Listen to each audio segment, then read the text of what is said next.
What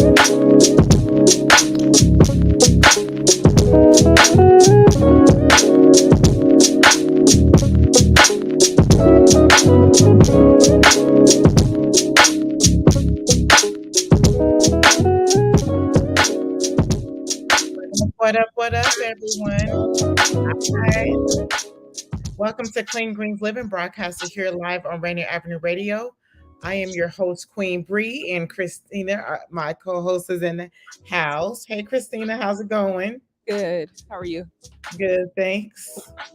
You want to open us up with the land acknowledgement? I think you should do it today. Sorry, I'm prepared. I didn't have it pulled up. You don't have it pulled up? It's okay. Neither do I. Oh, So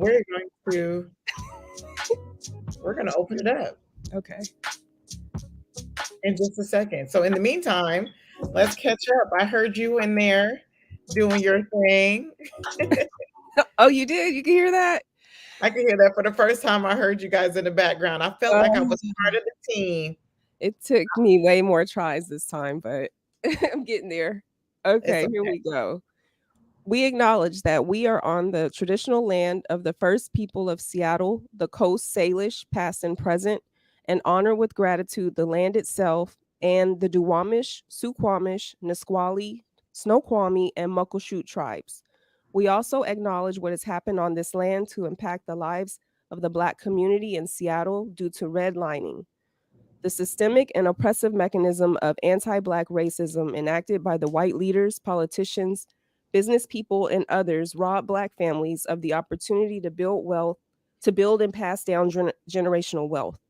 To share your own story of home or land loss in the central area of Seattle, please contact us here at Clean Greens on behalf of the Black Dollar Days Task Force, King County Reparations Project, www.blackdollardaystaskforce.org, or www.cleangreensfarmmarket.com. You can email or call us. Thank you. Thank you, Christina. All right, announcements. We are in the market.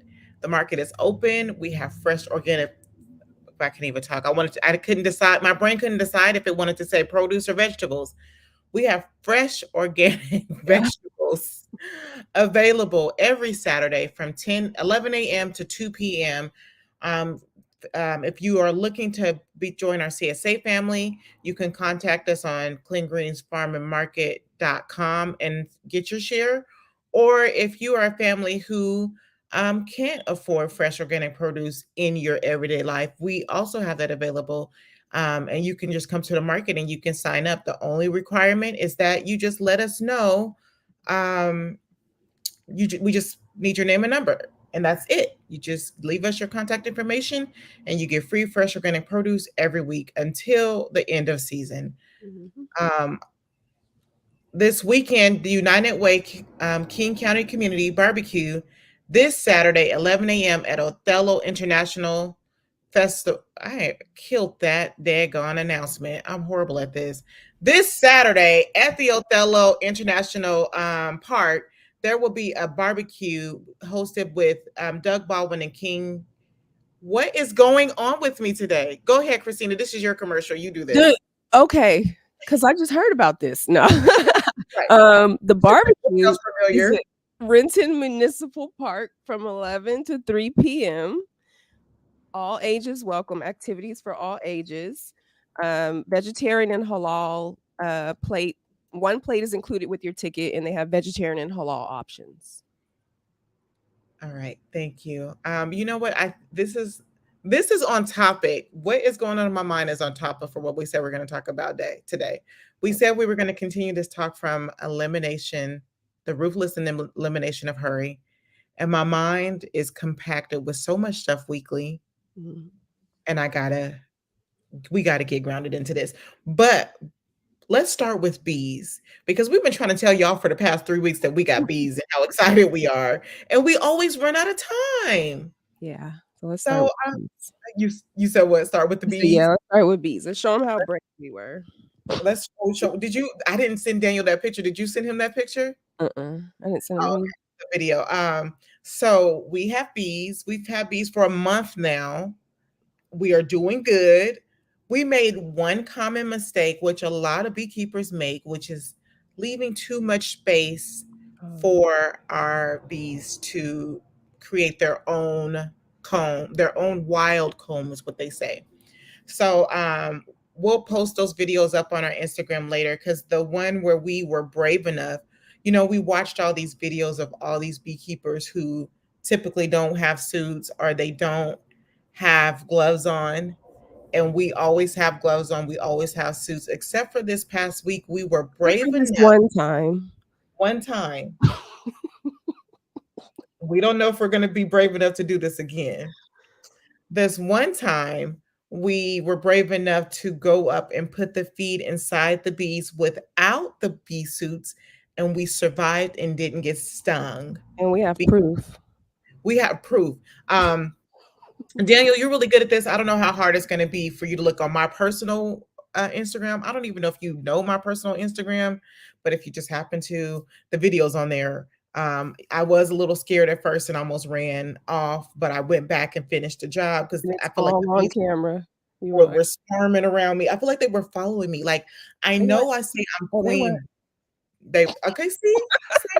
I know I say I'm queen bee, but I just meant Queen Bri. And I feel like they were like, okay, girl, you want to I be didn't mean it.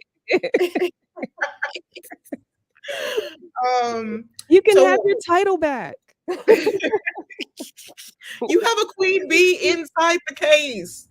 Um so Christina, like what is it like? Oh, okay. So look, that is wild comb. And you guys, so that's wild comb. We didn't know what was happening. We had to cut that down. I haven't posted the video. Did I post the video? Is this the video? No, this isn't the video because it was bigger. We had to cut that down. Mm. And that broke my heart. Like, I didn't even post the video because it broke my heart. Because I was like, I started to question myself as a beekeeper. Like, is this what we should be doing? Is this helping the earth? Is this helping? But it is. Because we This is, didn't know there were larvae in it already. yeah, there was larva in it. So this is us So we were a little without our surprised when we suit. got in there. Yeah. Me try to do my ninja move leaving out because me processing like should I leave or should I stay? Um They probably didn't see that circle that yeah, I didn't see that circle. You got to go follow. I'll put it on I'll put it on Clean Green's Instagram. But so they grew wild honey because we left too much space for them to grow. So we learned that you can't leave too much space or they'll do their own thing and you want to keep them building the comb inside the trays. So Christina, what is this experience like for you? Like how have you been feeling? What are thoughts that have come up for you during this experience? sometimes I forget that I'm actually a beekeeper. Like, I just told someone's child, and they're like, "For real? You're a beekeeper for your job?" And I'm like, "Yeah, I am, for real, look." But, um, it's just a lot of it's just amazing, like, the science, and I really should take more time to, like, learn more about bees, what we've gotten ourselves into exactly, and, like, the history. I know that I just know a little about bees that they're, like, very highly intelligent, and maybe some people think they built the pyramids, but, um or is that a thought I had? I don't know. I've never heard of that thought, but we want to go any further. No, I'm just, like, constantly amazed at the behavior, This is us, you guys, installing the bees in. You're amazed at the behavior? yeah, their behavior and just what they do and how what they are, you know? Yeah. Yes, bee behavior. There's different bee behaviors. Like even within we have two hives. One hive is just more chill than the other, and the other hive is a little bit more. I've been aging myself with the words I've been using. My daughter was cracking up at me the other day because I said gear. We don't say gear anymore. We say fits. But I was going to say the other side of the beer is the other side of the not beer bees. They're a little bit more crump. They're built more. I hate to say the word aggressive, but they be ready. Okay, let's just say that. They be ready, and we be having to be ready for them. Um, Mhm. and I was just talking to Ashiana too about bee behavior. That there's this one lady she follows on Instagram, and she wears her bee suit depending on the bee's behavior. So what I'm learning from bees is if you're calm, they're calm. So you can be in near the bees without a bee suit, chilling, maxing and relaxing and pointing towards it because there's a lot of people that do it. Mhm. We are not there yet, but they be pointing all in the bees and touching on them. But it's all about the bee behavior. If the bee is chill and you're chill, Mhm. one word that I keep using that I know I'm irritating everyone with is Good move, reminder. huh?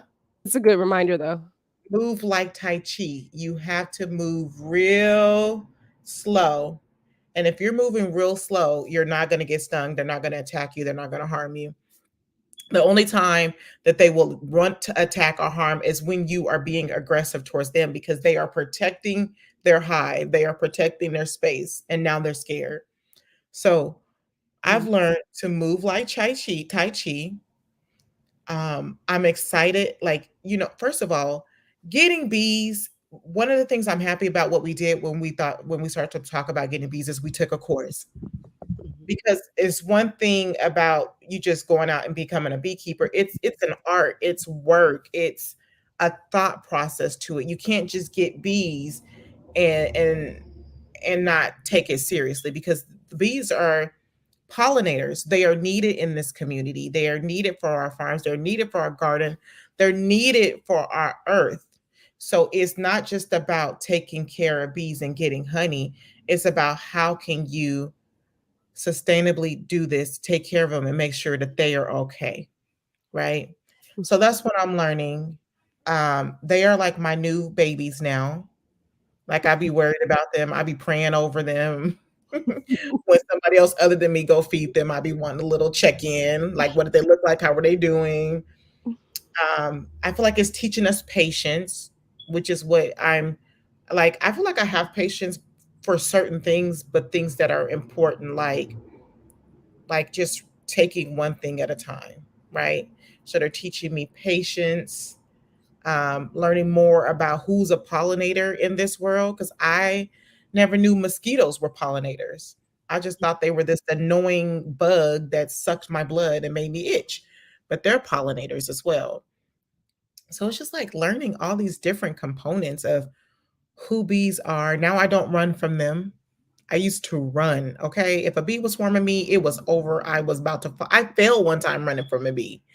But now it's more like a bee landed on my finger and I just gently pushed it and pulled it down from a box and I didn't get stung.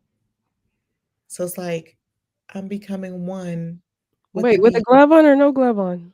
No glove on. I was sitting there minding my own business. I wasn't even at the bee. I Oh, wasn't okay. even at our hive. I was chilling in the garden Oh, and a that's bee landed on progress. my finger. Huh? That's progress. Yeah. And then I'm like, did they smell the bees on me? I kind of feel like bees, like you said, they're intelligent. And once they get to know who their beekeeper is, they don't attack because we see so many beekeepers with no suits on and no gloves on and they're just in there working. I seen one beekeeper like moving the bees over, blowing her breath on the bees, and not once did she get stung. She had the little bee tray on her hip with no bee suit on and didn't get stung. So I think that they really, like, as we get to know them, they get to know us. So bee behavior, bees are they're something, they're not to be played with, and beekeeping is not to be played with. Yeah. And now, so that's called, look at, we learned something that's called a swarm. The bee, look at that. See, I can't even, you see how they got their hands just like touching the bees. I can't. So that's called a swarm, where the bees, sometimes the bees, they either do it naturally or they leave your hive and swarm, and there's people that come around and make sure that they stay in the hives and put them back in the hives. So swarms are not always the best for beekeepers because that means that our bees are trying to leave and go somewhere else. So I think this is a person maybe trying to get the swarm. Look at this. This is just too much. Did you see how he grabbed that? Is he just showing? Girl, I don't know, but that ain't gonna be me. That's what I do know. Mm-mm. Um, Oh, I but saw one thing that was really cool. Was I with you with the yellow jacket? Oh, I think it was with Asiana. I don't know how I saw it because it happened so fast. You know, we're talking about two insects, but there was a yellow jack and this bee flew in and like tackled it. what? Hmm. Those bees are no joke. They will not. They are really working. What I love too is when we were cutting down the wild comb, you really seen the work that they do and that they put into what they do. Like there was honey in there. There was, what did we say they were in there? Larva. Larva in there, which is other bees. They were building their army up. So I hope we're not boring you with this bee talk. That's another thing. When you become a new parent, you just go in on your kids and then people be like, okay, man, move on. But yeah, so Clean Greens has bees. Honey will be coming soon. So keep an eye out. We're really excited about this. The bee is great pollinators for your farm and your garden, your neighborhood. Get education around what it means to take care of bees. We are grateful to the bee community because anytime we have questions or needs, there is someone around that is there to help us and show us the way and give us tips. Um, don't leave space for your bees to make wild comb. Always give them small space. Check out your hives. This week we'll be checking out our hives, checking on our queen, seeing the production. Checking on Daniel our screens to see if checking they're out. filling them up so we can know to add more. Yes, beautiful is what Daniel said. So we are so excited to have bees. We're so excited to almost have honey. But remember, it's just not about extracting the honey. It's about making sure that we're taking care of our bees because becoming they're becoming scarce, and we don't want that because we need them to be pollinators of this world and this earth. But pivoting to talking about like the elimination, huh? Tai Chi. Tai Chi, move like Tai Chi. We were ending the conversation last week and we kind of want to expand on it. And Christina, do you remember where we left off about the ruthless elimination of hurry? Where we left off? Not exactly. Well, it's okay because you know what? Sometimes history repeats itself until you learn from it. So therefore, we will be repeating ourselves so that you understand, right? So here are some symptoms. Look, raise your hand if you suffer from excessive irritability. Mm, Excessive irritability. Hypersensitivity to minor infractions that can cause breakdowns. Relentless. You said, was you raising your hand? a little bit. I was a sticky hand. I was like, restlessness, can't rest or relax. Yeah. Workaholism, emotional numbness, loss of compassion or empathy. Mm, I'm kind of borderline. Like, there's some things that I'm just like, this is the world we live in. So I guess I could raise my hand. Lack of care for body, too busy to care for yourself. Escapist behaviors, become preoccupied with distractions. mhm. Spillage of spiritual discipline, too busy for God. So this is one of the things in the book. Mhm. Yeah. Uh, Isolation, surrounded by people but still feel lonely. Yeah. So these are symptoms that you are suffering from this being too busy, of being busy.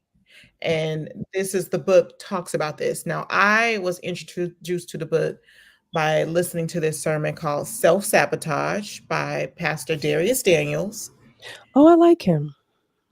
Me too. He's like my online pastor. Like, I have a pastor at New Hope Baptist Church who was amazing. And then throughout the week, I listen to Pastor Darius Daniels, who is also amazing. And Uh-huh. he has the sermon part one and part two about self sabotage. And it speaks about this, it speaks about all of that. And then it goes into the book about the ruthless elimination of hurry and how we can stop, we can self evaluate, take inventory of ourselves to stop our self sabotage. But how can you do that if you're too busy rushing in the state of this world, right? Mhm. And so I was doing some research and I found a few things that I want to work on to and that I thought would be good for us to focus on because in the book, one of the things that he talks about in the ruthless elimination of hurry, which is written by, I keep saying that and not saying who's written by, my apologies. It's written by John Mark Comer. Um, he says, do not ask for more time. More time is not the solution to help you eliminate your hurry. But before I go into things that can help us, we got a few minutes. Christina, is Mhm. any of this ringing truth to your life? And what do you do? Um, Janet says she resembles all of that. What? Yes, yes, you are busy. Yeah. Chris, Who's you know Janet? yeah, yeah. Ask Janet. Jen, well, if she has time to tap in this, how does, well, she just says she's too busy. She's too busy. We are all too busy. And I wanted to give people time to give input because I don't want to be the one talking so much because this is a collective conversation about um, like what does it mean for you to be too busy and what are things that you do to help you. What do you do? Nothing. I'm not the best person to ask. Okay, so I've been doing research, y'all. I guess I'm gonna talk y'all heads off. Okay, so one of the things that the book said, I'm still in the middle of the book because I've been working. um, Asking for more time is not the solution because if you more time means we're going to fill it up with other stuff. It is stop filling up your. You know what I had to learn? Just because I have time doesn't mean I need to fill it. So slow down and simplify your life. Do an inventory over what you have going on and start to eliminate anything that is not serving you purpose. So for me, I just had a birthday. This year, I'm going to focus on doing things that fulfill me and make me happy and that comes easy to me and that is helpful to our community and to our word, to the word of God. So simplify, slow down, take an hour or two to look over your life, inventory it. It may take longer than an hour or two, but it's baby steps. Mhm. Start to eliminate things that doesn't serve you well and It that seems stress you. like does it talk about schedule? Because I always felt Yeah. like if I had more concrete schedule, it would be harder for me to get off task, um, not finish things, you know what I mean? Be jumping from one thing to the next because it's not on my schedule. So it seems like it's hard to self-sabotage if you're, first of all, sticking to a schedule. Janice says she don't allow herself to get no time for God. Work on making my distraction restful and purposeful. Okay, she keeps God first. Yeah, and that's important because time is, you know what I realized yesterday? I'm like, time is made up. Because by the time I left my house, I was supposed to leave my house. I was leaving at 11 and I looked up, it's 11:06. I got somewhere and I was supposed to get to where I was supposed to on time, and time just flew by. But Mhm. I noticed when I put God first and I spend time with God, it's magical. I promise you guys, I have more time. It's weird. It's like when you focus on what he wants you to do and what he needs you to do, there is this time to get it all done. Phew. So Janet is right in making time for God. That is one of my priorities. In the mornings, I make time to read a scripture. I make time to to pray, and I take time to actually meditate. That helps me clear my brain and clear out everything that is stressing me out. Stop multitasking. Be more assertive on what you take on. Only take on what you can. Prioritize your workload. Even when you have a schedule is good, but it can become off. if you're not prioritizing what's important to you. It's a practice, it's a habit that you have to take the time to learn in baby steps. Don't stress yourself out trying to take it all on at once. First, start to slow down and simplify your life. Then you can create that schedule. And just remember to look back, put that schedule somewhere where you can see it. Put little reminders around, but slow down. If you're not a spiritual person like us, take time to unplug from things. One thing that I was talking about with somebody this the other day was assess what you're putting into your body, into your mind. Unplug from the phone, the social media, the internet. What is coming out of your mind? What is your need? What is your body speaking to you? Those are ways that you can start to understand where you're going to go in life and what do you need in life, because a lot of times we're so in a rush, we're so in a hurry to get somewhere and get something, but is it even what we want? Is it even what we need? Is it Yeah. beneficial to us? Is it beneficial to our jobs? Are we at our jobs because we love our jobs? Or are we at our jobs because we just are making good money? Yes, we want to make good money, but we also want to enjoy the life that we have here, because you only get one life, you only get one chance. Are you using it well? But in the book, it talks about how the enemy wants to distract, and it distracts you by being too busy, Mhm. hurrying everywhere. So we want to slow down. And on that note, time is up. Thanks for joining me and watching Clean Greens Living. We'll be back live next week talking about how to successfully grocery shop, right? Is that the next one? Oh, yay. I've been looking forward to that. Okay, Tai Chi all week. Tai Chi, slow like Tai Chi.